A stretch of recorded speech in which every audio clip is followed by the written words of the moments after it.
Bismillah ve salatu ve selamu ala Resulillah ve ala alihi ve sahbihi ve men vala. İmam Bukhari rahmetullahi aleyhi Sahih Bukhari namlı kitabımızda dersimizin devamında bugün yanala namaz barısında dersler buluyatkan bugünkü bu ders ve bun İza lem yutimmes sucud. Yani secdeni mükemmel ada kılmaydigan adam hakkında namaz okuvatı. Buniki hükmü kandak bu vaqtda to'xtalmoqchi İmam Buxoriy rahmatullohi alayh. Bu 389 numaralı hadis. Bu hadisda İmam Buxoriy rahmatullohi alayh bizga Saltub bin Muhammad degan kishi hadis so'zlab bergan edi dedi. Bu kishi İmam Buxoriyning ustozlaridan Saltub bin Muhammad ibn Abdurrahman ibn Abi Mughira kunyasi Abu Humam namı bilan mashhur. O'zi Basrlik adam. Hijriya 210 yili atrofida o'lib ketgan. O'zining rostchiligi hadis ilmida salihul hadis hadislari yaraydi, yaxshi degandek mazmunlar bu kishiga baholar berilgan. Hatta İbn Hibban, İbn Hajar qatorliq ulamolar mesela bir qismlar siqat ishonchli degan kitoblar bayon qilgan bo'lsa, İbn Hajar bu kishini saduq, ya'ni rostchil deb ta'riflagan. Umuman ilbetqa vaqtida bu kishiniki hadislariniki yaxshiligi va o'ziga ishonchli ekanliklari haqida ulamolar nihoyat yaxshi baholarni bergan. Bu kishiniki hamda ustozlari kim u degan vaqtida mesela Mahdi ibn Maymun, Hammad ibn Usama va Zahib ibn Abdullah qatorliq bir qism büyükler bu kişininki ustazlar bo'ladi. Bu kişininki shogirdlaridan İmam Buxoriy rahmatullohi alayh, yana birisi İbrahim ibn Mustamir degan kishi bu ishkaylan shogirdi. Ikki shogirdi hamda asosan bu kishidan hadis rivoyat qilib o'tgan. Sahih Buxoriyda bu kishiniki 16 dan hadis bor. Sahih İmam Nasai'da 1 dan hadisi bor. Hamda ikkinchisi bu adam bizga Mahdi degan kishi xabar bergan deydi. Bu Mahdi ibn Maymun. Şu Saltub ibn Muhammed'ninki ustozi bo'ldi. Mahdi ibn Maymun al-Azdi al-Mi'vali nomi bilan mashhur. Bu kishi nihoyatda doniq muhaddislarningki biri. O'zi ishonchlilik deb ta'riflangan. Bularmi İmam Shu'ba bilan İmam Nasai rahmatullohi alayh bu kishini ishonchlilik deb bayon qilgan bo'lsa, İbn Hibban bu kishini Siqat nomli kitobida bayon qilgan. Hatto Ahmad ibn Hanbal bu kishini ishonchlilik deb ta'riflagan. Demak, hadislarni qabul qilishga mükemmel şartları toşuduğun büyüklerninki biri degan bo'ldi. Bu kishi 171-yillari yoki 72-yilda o'lib ketgan. O'zi o'sha ishonchlik degan nom bilan mashhur bo'lishidan birga ulamolarning nihoyat yaxshi baholarga erishgan. Bu kishiniki bu ustozlar nihoyat ko'p. Amr ibn Salim, Imron ibn Milhan qatorliq shu buyuk muhaddislar bu kishining ustozi bo'ldi. Shogirdini bilsak, hozirgi Saltub ibn Muhammad shogirdi Musa ibn Ismoil deymiz. Ondan başqa Said ibn Mansur qatorliq buyuk muhaddislar bu kishiniki shogirdi bo'ldi. Hamda hadis ilmi qo'shgan tuhflar qatorida İmam Buxoriy rahmatullohi alayh bu kishiniki nomidan 14 hadisni bayon qilgan. Sahih Muslimda 14, Abu Davudda 5, Tirmizida 2, Nasaiyda 1 qatorliq shu hadis ilmi qo'shgan tuhfasi shu deyishki bo'ldi. Endi bu adam 3-ravi bu yerda Vasil degan kishidan bayon qilyapti. Vasil ibn Hayyan Ahdab nomi bilan mashhur. O'zi Basrniki doniq buyuklarininki biri. O'zi Ahdab o'ziniki laqami. Shu arablarniki Bani Asad jamoatidan bo'ldi. Bu kishini 120-yillarda o'lib ketgan degan bo'lsa, bir qismlar 129 degan, lekin bir qismlar 150-160-yilgacha bo'lgan oraliqda degan, vallohu a'lam. Hamda o'lib ketgan shahri Kufa.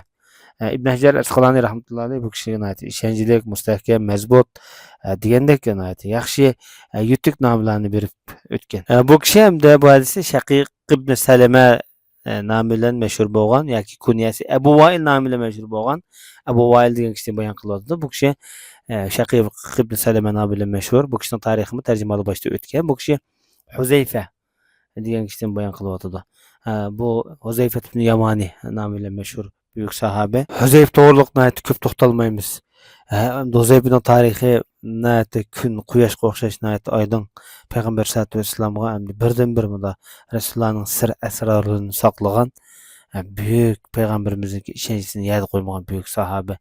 Bu kishiningki tarixini chiqib so'zlab yurmaymiz. Bu kishiningki vafot bo'lgan yeri Iroqning hozirgi Madain shahrida. Bag'dodga yaqin atrofida büyük kat sahabalarning biri. O'zi Ansari. Yani bu kishi ham shunday deydi Huzayfa. Huzayfatul Yamani bir odamni ko'rgan ekanda, namoz o'qiyotgan, lekin namozlarda na rukularni komil mukammal yoki sajdalarini komil mukammal ado qilgan emas. Shu qog'i to'q cho'qqandeklar wala quloqlar o'qiganda namozni. Bu odam namoz o'qib bo'lgan vaqtida Huzayfatul Yamani bu kishi mundaq debdi. Sen namoz o'qimading debdi. Ravi deydi, o'ylayman mundaqmi degan balkim. Agar sen mushbeti o'ylab qolsang, Hazreti Muhammad sallallohu alayhi vasallamniki g'ayr sunnatida, Rasulullohning sunnatida emas, boshqa bir Rasulullohning yo'lidan boshqa bir yo'lda o'lib ketgan bo'lsa degan. Bu yergi sunnatni bir qism ulamada sunnat degan bo'lsa, bir qismda fitrat degan. Fitrat degan bu yerda dinda, ya'ni Muhammad alayhisolamning dindan boshqa dinda o'lib ketgan bo'lsa deb qattiq ogohlantirgan. Demak, bu Huzayfatul Yamaniyga Iroq tarafda uchragan masala bo'lishi mumkin. Demak, bu sahoba bu yerda namozni shalaq shuluq to'xchoqqandeklar valoq quluq o'qiyotgan odamni bu yerda qattiq ogohlantirgan. Demak, bu masalaga diqqat qilish to'g'ri keldi. Chunki bu sajda, ruku namozniki farzlari bir farz yaxshi ado qilinmadimi, bu namoz bo'lmaydi. Hamda namozni sajda qilgan vaqtida odam shu yerninki cho'ng bir hajmini, sizmini bilaligidek bunda holatda, unda vujudi bunda yaksingan holatda sajda qilish kerakda. Demak, bu yerda bu odam bu qattiq tanqidlagan. Bu diqqat qilish muhim nuqta deyishga bo'ldi bu yerda. Undan boshqa 390-nomerlik hadis bu bobda Imom Buxoriy rahmatullohi alayhi shunday deydi: Babun yubdi zab'ayhi va yujafi fi sujud. Bu bir musulmon odam o'ziniki shu ikki qo'ltiqning ichidagi shu oqlikni oshkorlaydi yoki bu yerda qo'lni ko'tarak kavakroq qilib sajda qiladi, sajda qilgan vaqtda kavakroq holatda turdi degan bob haqida Imom Buxoriy rahmatullohi alayhi bizga Yahya ibn Bukayr degan kishi so'zlab bergan edi deb shunday. Bu kishidan tarjimali o'tgan. Bu kishi dedi bizga Bakr ibn Muzar degan kishi so'zlab bergan edi dedi. Bakr ibn Muzar ism bo'lsa Bakr ibn Muzar ibn Muhammad ibn Hakim ibn Sulaymon yoki Abu Muhammad yoki Abu Abdul Malik nomi bilan mashhur o'zi misrlik ulamo. Ahmad ibn Hanbal bu kishini chataq yo'q, ishonchli odam deb ta'riflagan. Hatto uni yaxshi odam edi degan bo'lsa, Imom Yahya ibn Ma'in ishonchli edi degan. Hatto Imom Nasaiy qatorliq bir qism asosan ko'p sondagi hadis ulamolari bu kishini ishonchli deb ta'riflagan. Hatto o'g'li Osmon ishonchli deb ta'riflagan. Demak, dadasi o'zining o'g'li Osmon ishonchli muhaddislar qatorida tarixda iz qoldirgan. Bu kishi 174-yili o'lib ketganligi xotirlangan. Hamda bu kishi Ja'far ibn Rabi'a degan kishidan bayon qilyapti bu hadisni.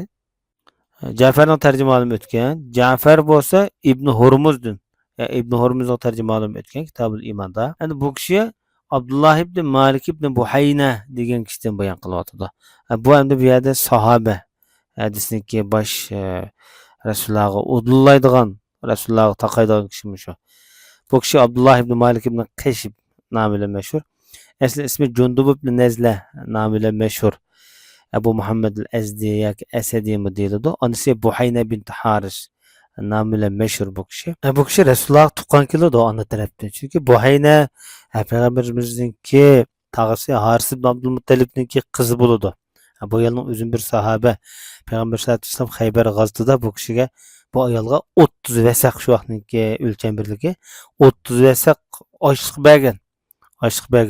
Eri Malik al-Azzi. Demak, bu ona tarafdan bu kishi payg'ambar sollallohu alayhi vasallamga tuqqan keladi bu yerda sahoba Abdullah ibn Malik. Bu buyuk zot burun musulmon bo'lgan sahobalar qatorida. O'ziga taqvodorligi, fozilligi, yil bo'yi ro'za tutgan obidlik bilan mashhur. Shu Madinadan 50 kilometr yiroqlikda bir Rim degan bir mahallada qabilaniki ishida shu yerda makonlashgan. Marvon Madinadagi vali vaqtida o'lib ketgan. Yani Umayyalar davrida o'lib ketgan deyishga bo'ladi. Shu 50-yillar. Bu odamniki 27 dona hadisi bor. Tarixda qoldirib ketgan hadis ilmi qo'shgan tuhfasi mana shu bu kishiniki. Subayatun ibn qilgan Ibn Hurmuz, ya'ni Abdurrahman ibn Hurmuz degan bu kishiniki shogird bo'ldi. Hatto Umar ibn Xattobniki navrasi Hafsmi bu kishiniki shogirdi hisoblandi.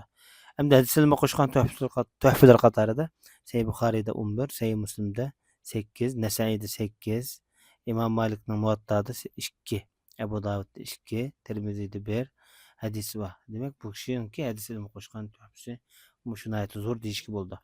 Bu odam deydi de haqiqatan payg'ambar alayhissalatu vassalam namoz o'qiyotgan vaqtida namoz o'qisa ikki qo'lini kavoq qo'yadi deydi. Hatto qo'ltiqining oqligi ko'rinib turadi deydi. Demak, payg'ambar sallallohu alayhi vasallam shu cho'ng shu bilakni ko'tarib turdi ekanda, choplab olmaydi ekan. Ko'tarib turdi ekanda. Laysa ibn Sa'd katta muhaddis Misrniki. Manga Ja'far ibn Rabi'a degan kishimi mushunga o'xshash hadis so'zlab bergan edi, manga deb bergan edi deb shundoq degan bu yerda. Bu namozning nihoyatda muhim odoblarining biri. Odam shu bilaklarni ko'tarib sajda qilgan vaqtida yerga g'ururlikdan va beparvolikdan sal jalliroq tik turdi. Qo'lni tik tutib sajda qilgan vaqtida boshmi yerga shundoq mukammal yaxshi o'rnaydi sajda qilgan vaqtida. Buningda yana bir ixlos paydo bo'ldi. Chaplab olsak bir xil bo'shonlik, g'ururlikning ifodasi bo'lib qoldi. Bugungi darsimiz mushash bo'ldi. Va sallallohu ala nabiyina Muhammad va ala alihi va sahbihi ajmain.